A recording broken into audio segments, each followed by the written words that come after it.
how you protect yourself, your network, as well as your clients. Also look at what the best way to pick the right standard is. All that and more next on AV Week. The network for the AV industry. What are you listening to? This is AV. This is AVNation. This is AVNation. AV Week is brought to you by our fine group of underwriters, companies like Peerless AV. This is AV Week, episode 281, recorded Friday, January 13th, 2017. Protect your portals. Ready. AV Week. Performing scan. Week. Online. This is AV Week. AV Week.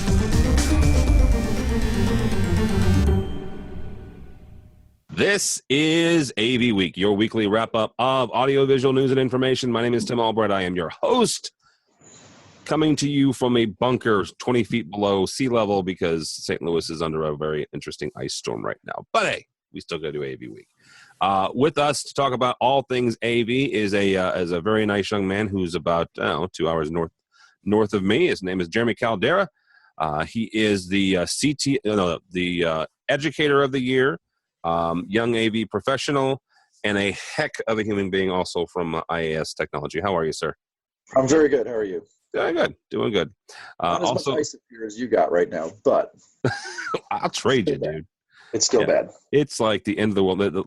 They called like all the St. Louis schools at like 10 o'clock last night before anything hit. So, it's a fun time in the Midwest. Also with us is the architect of our fine website. Also happens to work for a small company called Harman. His name is Bradford Ben. Hello, sir. Hello, Mr. Albright. Pleasure to see you. When I told you needed to ice your injured foot, I didn't mean ice the entire town of St. Louis, just your foot. Now, I want to know, how did you get up and down the stairs with your injured foot? I have crutches. Okay. I have crutches. You know what? And if you don't read our blog, I wrote the blog last week. I broke my foot on vacation over Christmas, in 2 places. Come to find out, I thought you only went to Florida. I did.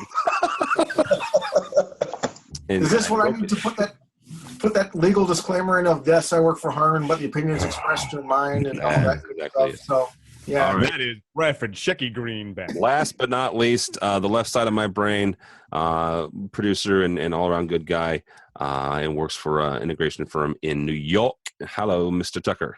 How are you guys? Good to be here. And I was, hey, look, I came by yesterday and helped you with the garbage. So, I'm yes, indeed. Yeah, it's a long story. All right, here we go. Let's see if we can't do this from the home studio here. Let's first up and foremost, one of the things that we've gotten into, we actually have a brand new show called the ITAV show, and one of the things on the ITAV show that we've talked about a couple of times is security. This story comes to us from our friends over at Commercial Integrator, talking about that very thing, how to secure best practices for securing IP devices. And Bradford, I'm going to start with you simply because you are my go-to when it comes to securing stuff. You're the one who got me involved in using a VPN when I'm out in public spaces. You and our editor-in-chief, Josh Rago, are my 2 security guys. So first question, what is the best practice? And secondly, why would you want to do it? Okay, so I'll be fair. I didn't watch the entire video, not just mainly because I was on that ITAV show we just recorded. So watch that instead. It'll be just as fun. First best practice is remember that how much data you're actually carrying with you.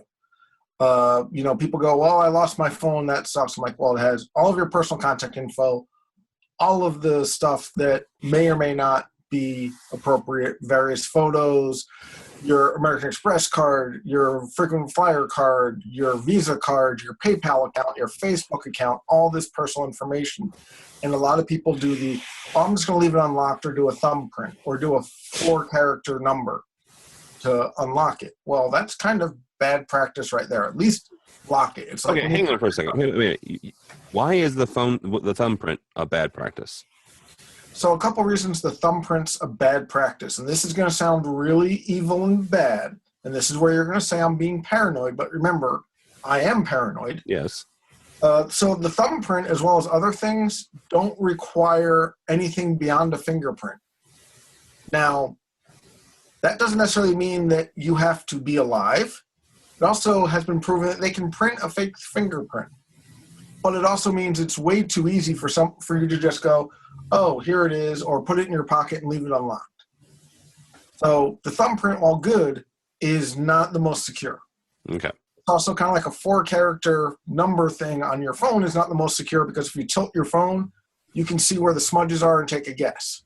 So simple stuff like using the same digit twice, now your smudges are wrong.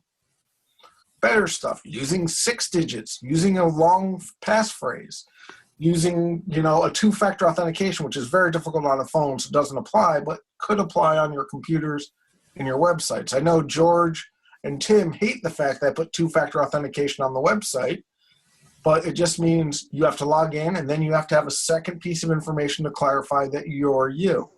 And some of that's simple stuff, but a lot of major companies don't do it. But the biggest thing to protect yourself is simply lock your data. Don't plug into a network you don't know. Tim talked about a VPN, and I'm going to talk a little bit about this on my new blog that you made the mistake of telling me I could have. About VPN lets you, when you're out in public, encrypt your traffic to another secure location. Seems small, but how often you go to someplace and you see now the Xfinity Wi-Fi and your phone automatically connects? Well, how hard is it for me to take my wireless access point and set the password to Xfinity Wi-Fi and have it automatically connect? And, oh, look, now I have access to your IP devices. As a business owner, there's other things like don't put a network jack in a conference room because now anyone can come in and plug in without knowing the passwords. It sounds fine, but this first step is passwords. Second thing is not having a stupid password like password. Pass 123, stuff like that. The 2-factor authentication is huge. I'm disappointed in Amazon that they don't provide it for purchases, but they do provide it for their data storage, which is good. Also, the other thing is you can encrypt your data before you even put it on the cloud, and also know what you're putting on the cloud. Apple and Google do this great job of syncing everything so it's everywhere. That's great, but now all your data is in the cloud, whether you want it to be or not. And there's other things. Actually, I talked a bunch about this in the non-disclosure article I wrote for the AVNation blog that went up last month of just basic practices. Know where you're at. Don't connect to a network you're not familiar with. Also, make sure that when you do connect to a website, it has the lock, the HTTPS. We have that for AVNation because I believe this stuff's kind of important. Almost all the websites I go to have it. If they don't have it, I definitely don't submit any forms. There are other things you can do like privacy tracking. What I like about the VPN, and it drives some people nuts, is it'll say I'm in London when I'm actually here in the States because I picked London as my off spot. It encrypts my data to and from that data center. If you have a computer, encrypt the hard drive. This sounds small, but it's very important. If you encrypt the hard drive, someone borrows your computer and they can't get to your hard drive data by booting off of another device. Don't leave stuff that shouldn't be shared on a thumb drive. I know that seems amazingly small, but you'd be amazed at how often someone hands me a thumb drive and they go, oh, don't look in that folder. It has all the compensation for everyone in the company. I'm going to push that big red button and download that file because someone just told me not to look at it. Part of that's also just you're just ornery that way. But part of it's like you don't leave your wallet on the table. You keep it in your pocket. You keep it up. How much of your wallet is now your phone? A lot. How much of your wallet? Yeah. So would you leave your phone on the table and make it so that all you need is the thumbprint? Oh, Tim's drunk. Let's take his thumb and put it on the thumbprint reader. Oh, now I can send text messages to Michelle. I know that seems far-fetched, but who thinks that hasn't happened? No, it absolutely has to happen. I want to bring in Jeremy on this because Jeremy is in Central Illinois, and not an unsignificant manufacturer is in Central Illinois. It's a little company called Caterpillar. When you deal with companies like that, Jeremy, how do you assuage their fears that their data is being taken care of and you're taking care of their systems? So companies like that are they're just a complete monster to deal with, especially on the IT side, right? So anything that I want to get on their network that's AV related, whether it's a control system processor, a DSP, touch panel, doesn't make any difference in the world. Their service department, their IT services department that manages everything Caterpillar globally, has to actually test and vet the equipment for a period of weeks before they will even add it to their approved list of devices that can reside on the enterprise network. So I'm constantly emailing, calling, pulling in favors with manufacturers saying, hey, I want to put this device on the network. It's a new device. Can you get it to me as fast as possible? Because I've got it quoted into projects going to them, right? And if I want to make sure it's approved before then, I have to make sure that I'm, constantly doing that. We work with them pretty closely because a lot of this stuff still requires AV programming, right? To some extent, to even know how, or have the software, have the knowledge to get into these devices in order to assign it something as simple as an IP address or an IPv6 address or something to just allow it to then be vetted, on the IT network. So I've got to always provide, staff support to do that as well, which is a significant investment on our part. But, it's usually worth it in the long run. Now, there's other companies that we deal with, of course, like most other AV integrators, that have clients that aren't as big as the Caterpillars, the Fortune 50s of the world. And they don't go to that extreme to where their services have to test and vet and do all this other stuff. So, but coordinating with them is just like anybody else anymore. Like I said, just every single thing that we're going to put on somehow has a NIC card on it.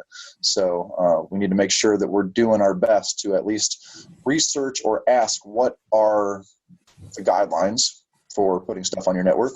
What's your standards? And I need to make sure my guys are well versed enough to have that conversation with them so that we're not leave fear or doubt to that. Now, another thing too, as well is think about managed services, right? There's a lot of stuff in the AV world that's going towards maintenance agreements, managed services, things of that nature, which is requiring VPN connections, which is requiring, remote login, diagnostics, rebooting of equipment, IP management of PDU devices, things like that. And if you're going to be tunneling into their networks from the outside world, companies like Caterpillar, that's pretty much not possible. But some other companies will allow it. You need to make sure that you're very, very familiar with protocols and procedures that they have in place. And it's just a matter of just working one-on-one with them. And most everybody anymore, unlike 5 years ago when the AV guy came in and said, "Hey, I want to put this stuff in your network," it was a fight. Now it's okay, but as long as you're following the proper procedure, usually everybody's pretty cool with it. Real quickly to clarify, is this when you said that Caterpillar, and I've actually had a couple other folks tell me the exact same thing, where they'll take the piece of equipment and put it on their network for X amount of time, whether it's a week or a month or what have you. Is this brand new equipment? Like this is equipment they haven't ever had before, or is this every piece of gear, regardless of whether they've had this particular DSP on their network? No. So like for me, right now we've got one DSP manufacturer that's approved, right? So basically, any gear that I'm putting into there that I want to reside on the network from that manufacturer has been tested and vetted, right? Okay. So now I can put that DSP into any conference room that I want, and I just send them the IP information for SIP for SIP registration, whatever else I'm doing with it, and I don't have to get that approval, right? So now I'm in the process of bringing on like a new DSP manufacturer to put into conference rooms that I want to use, and so what I've done is I've got a sample of that already sent off to them, knowing that this job is going to go in beginning of March. So now I got it already to them to be tested and vetted. So that way, going forward, everything that I want to put in with that brand is approved. Brand. Okay, yeah. perfect. I will piggyback on what Jeremy said.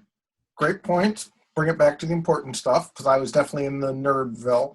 But one of the other things that you don't always think about is some of these more security-aware, high-dollar finance companies won't even let you update the firmware unless they've.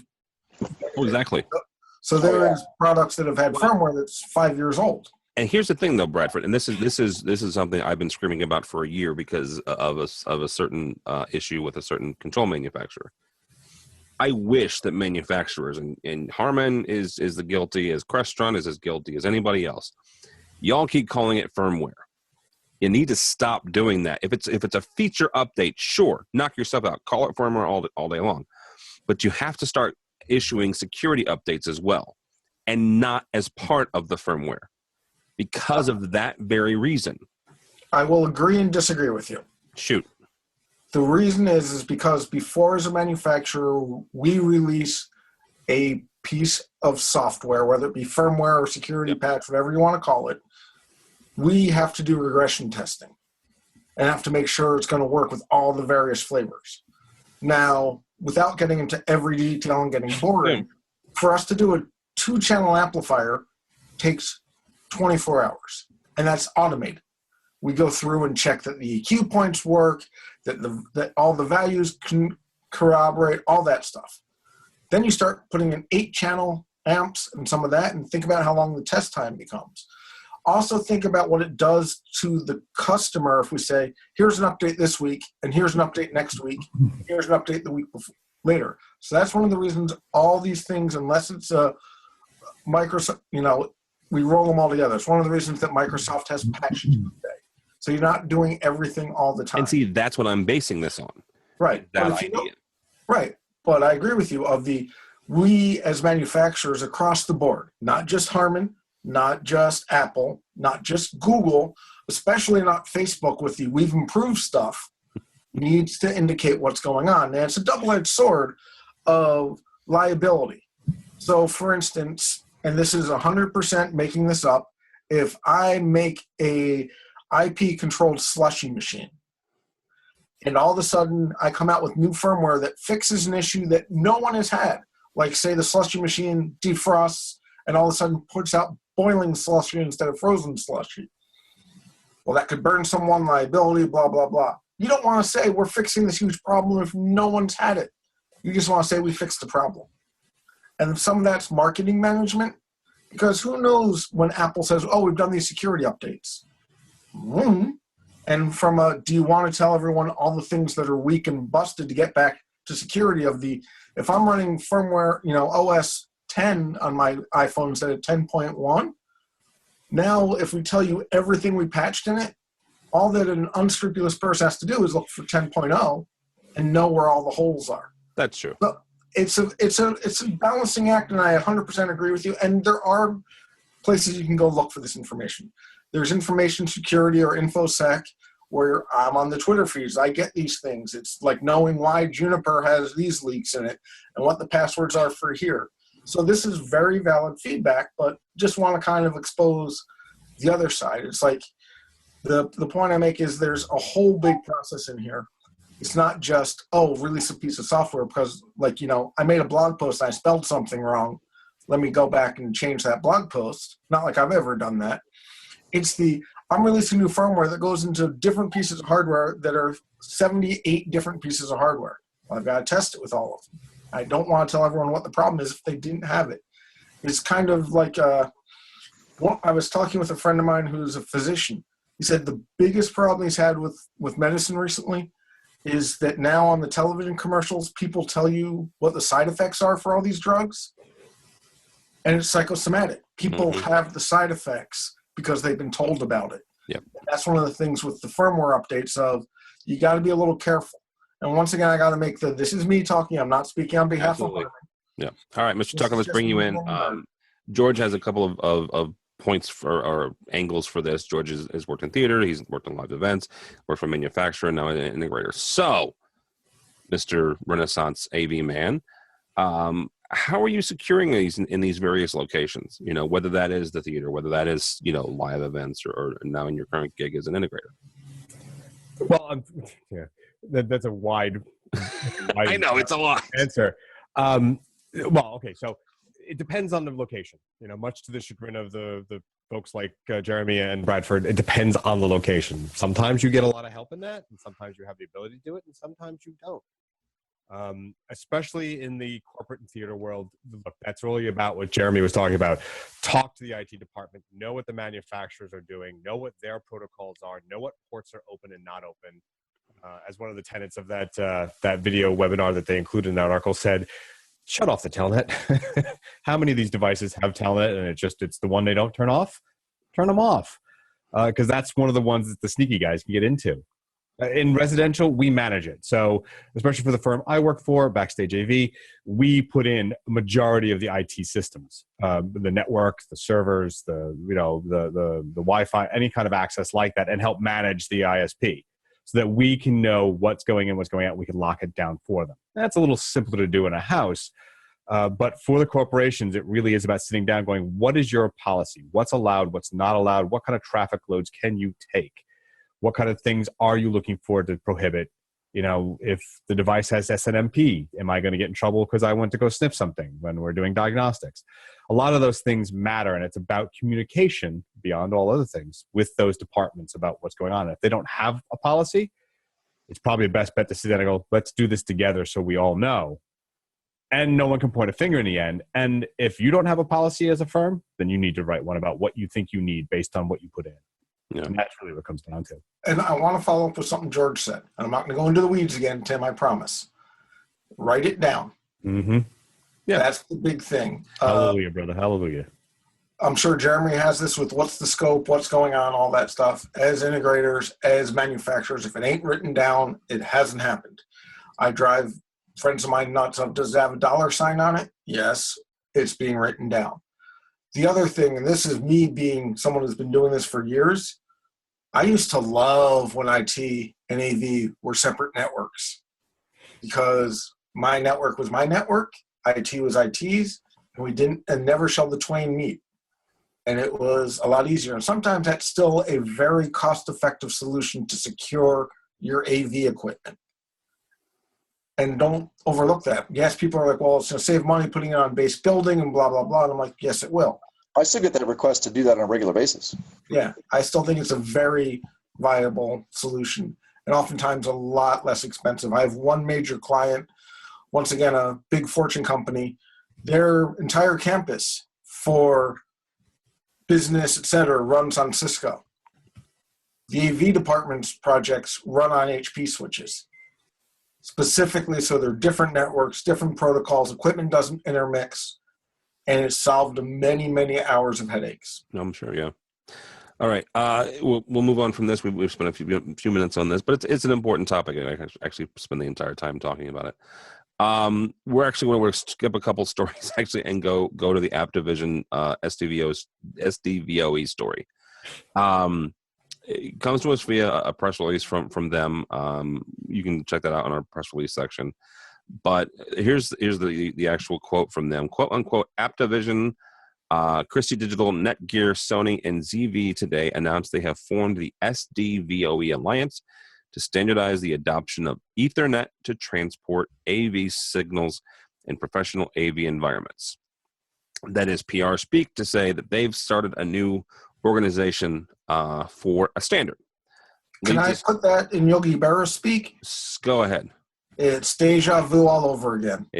Well, that's where we're going with this, right? With this conversation. Jeremy, we'll start with you. Not for nothing, SDVOE is a proprietary standard, right? It is a video version of Dante. Bad analogy, but it's the best one I've got right now. HD base T is a proprietary standard. Dante is. AVB or Avenue Alliance is not, though, right? So there's the differentiator. So when it comes to standards, and we all love them because there's so many to choose from, how do you pick the best one, I guess, is the best way to ask this. I don't even know if I have an answer to that. I mean, it's just so funny. I feel like there's just people come out with their own thing. They just want to do their own thing. They get a couple of manufacturers together and they just do it. I wish everybody would just settle on one, right? Let's go with video over IP. Let's go with HD base T, and let's just do this. Because now, I've got, let's say a couple of manufacturers. I'd be at Christie, Sony, whatever. Everybody that's compatible with this new one, okay? Maybe I choose that standard because the manufacturers that I'm selecting happen to have it, right? It's not like I'm choosing the standard itself, right? As far as I'm concerned, I want to get signal from point A to point B. And how I do that, and the best way to do it is most likely through a category cable, right? Whether that's IP, whether it's HTTP, no matter what it is. To be honest with you, I really don't care. As long as it works and it's not going to cost me an arm and a leg, you know what I mean? It really makes no difference. It makes no difference to me at all. So there is an importance to a lot of these things, and they do need to be standard, because I'll tell you right now, as long as it's adopted widely, it's reliable, and it's cost effective, right? I'll give it a shot. It'll work. But it's some of these other ones that you get that are just their own proprietary category transmission of signal, right? I may not use those, because now I've only got one manufacturer who's maybe going to support it for 6 months before they adopt HT-T or whatever else, right?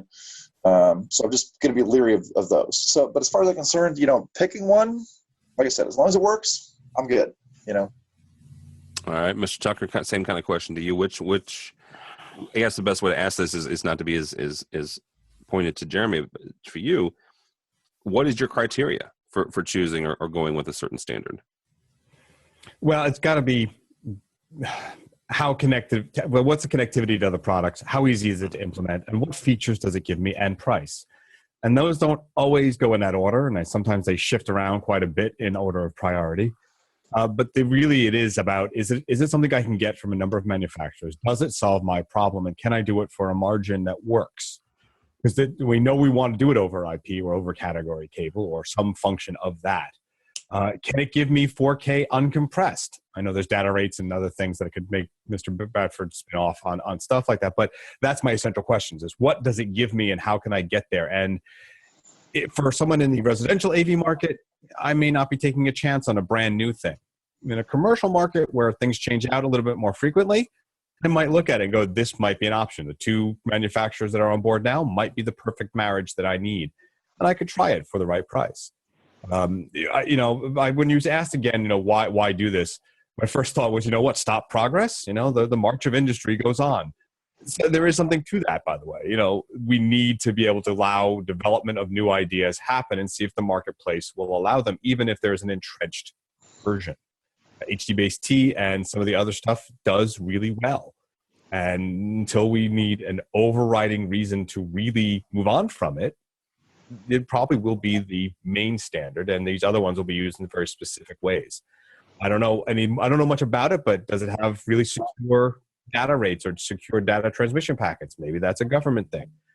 You see where I'm going. Oh, yeah, absolutely. Yeah.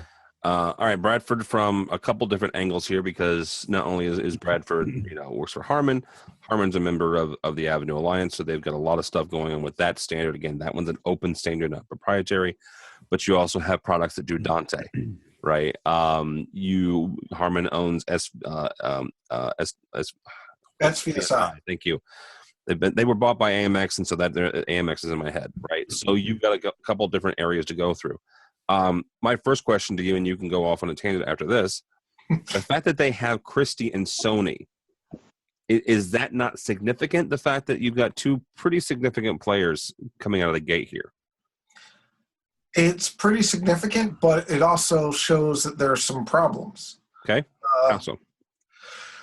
I'm looking for, yes, Christie has some source material, but I'm looking for other source material providers. They have some endpoints, but they don't have some beginning points. Okay.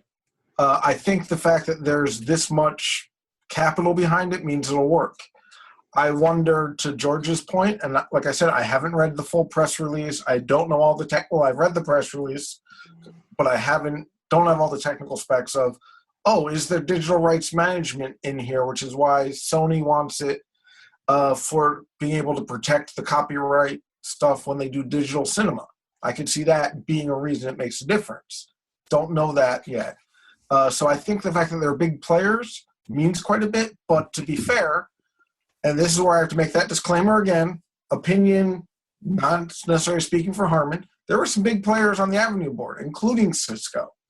And Cisco just now is coming out with TSN switches. So just because there are big players involved doesn't always mean they're going to be successful. We can talk about EtherSound. There's all sorts of ones. I will say it's like deja vu all over again, and which one's the right one? There are many ways to put AV over category cabling. There are many ways to put AV over Ethernet. It's another standard. However, to George's point, no change ever came from someone who was satisfied with the status quo. There might be a need for an addition. And having it be a licensed technology has some cost associated for the consumer, but also has some benefits. If you look at, I'll use CobraNet or Dante as an example. There's a centralized piece of control software that works, and all the devices will talk to each other. With AVB, that's a little more challenging. With AES-3, because it's point-to-point, it's easy. With AES-67, that's one of those challenges to still be figured out of the how do you configure a stream of audio from one location to another location, whereas if you go to a proprietary standard, the licensor has already figured out how the two ends talk to each other and how things talk amongst themselves, which could be an advantage. But I also see that the market's going to dictate. As Jeremy talked about previously, you have to have security and reliability when you're on the network. We're still selling CobraNet products. It's kind of like the joke, why are we still making VGA products? People are still buying them because of the infrastructure. Do I see this as a possible addition? Yes. I think the market will tell the difference, and it has to be a better mousetrap. To which one is better, it's kind of like which is better, chocolate or vanilla ice cream. I can tell you which one is on which day and for what application. There are times HDU-based T makes more sense. There are times that SVSI's compression makes more sense. There's times Dante makes sense. There's times QSys makes sense. It's always a guessing game. It's kind of like which microphone's right. The fact that it's proprietary has its advantages. The fact that such big players are involved has its advantages. But we've seen that with other groups as well. So I do think it's going to be interesting. I think the idea that it's off-the-shelf Ethernet switches, nothing uncommon about them in terms of timing requirements, is a big step forward. It's one of the reasons Dante and QLAN and some of the other protocols, including AES-67, have been successful. So I think they're on the right track. And I think the ability to take all of this and make it work as a system together, because you have the licensee that owns both ends, will be a difference. It's kind of like why we came up with BlueLink for ours. We know both ends and it'll work. But it's kind of one of those things of, it's another way to skin the cat. Who remembers Ether sound? We had the joke years ago, Tim, you and I on the podcast, of FlugelNet's going to be the next big one. There has to be a compelling reason. I'm very interested to see what's their color space, what's their frame rate. They say they can do 4K. Well, give me more of the specs. Yeah. If they have a better solution, great. But it has to be a better solution to give someone a reason to change. Sometimes people are still using CobraNet because they have 1,000 nodes already installed. So going to Dante, while it's the newer technology that has some better features, doesn't make financial sense. No, it's prohibitively expensive to do that. So yeah, it's kind of like, it's always a game. It's always walking through it. And I will disagree a little bit with George. I think that the corporate environments move more slowly than the home environments because of that large install base of I have 50 rooms that are using this. Let me put in one more. Now, an environment like a theater where it's a standalone new install, yeah, agreed. But I think in general, corporate moves a little slower. Kind of as Jeremy was talking about. He only has certain DSPs he can use that have been approved. Yeah. Yeah, I just on that point, I just did for you. I meant the turnover rate in certain rooms is they'll refresh those rooms more frequently, and there's an opportunity. But yeah, you're right. I agree. Yeah. All right, gentlemen, that is going to do it for us. Thank you so much, Mr. Jeremy Caldera from IAS Technologies. Thank you, sir. You're welcome. Glad to be here. How do people get a hold of you and or IAS if they want? istechnology.net or just jcaldera at istechnology.net is my email. So. All right, very good. We will see him at Infocom this year. He's also the head everything. He's the big muckety muck at the CTS steering committee too. So he's an important guy. Me, not so much. Actually, all these guys are important. I'm just here to look pretty. Mr. Tucker, thank you, sir. Thank you. Folks can find me Tucker Tuesday on Twitter. I'm all over social media by the similar name and write for various periodicals. And if you really want to find me, I'm probably down at the Yonkers Brew Pub just on the street. So Very nice. I'll you up a seat. I'd be happy to talk. All right. If you're in the New York area, just head north and get yourself to Yonkers. All right, Mr. Bradford Ben, thank you, sir. My pleasure, Tim. And I know the question, so I'll already answer it. People can find me probably at ISE at booth IF6 and IF2 at the Harmon booth, or they can find me at 7V165, which is the AVNation booth, as part of the whole Find AVNation game we have going on. You can find me at bradford.ben with 2 N's at harmon.com. You can find me at the new AVNation website that we got working in the current one.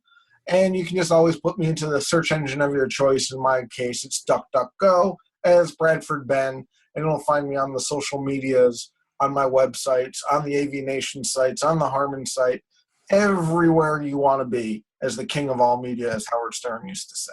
And I thought I had a lot of Follow social me Yeah. instead of Tim Albright on the Twitter. Bradford's everywhere. So Bradford mentioned the Find AVNation. We will be at ISE in beautiful Amsterdam in about 3 weeks from now. We have come up, our wonderful marketing team has come up with an idea called Find AVNation.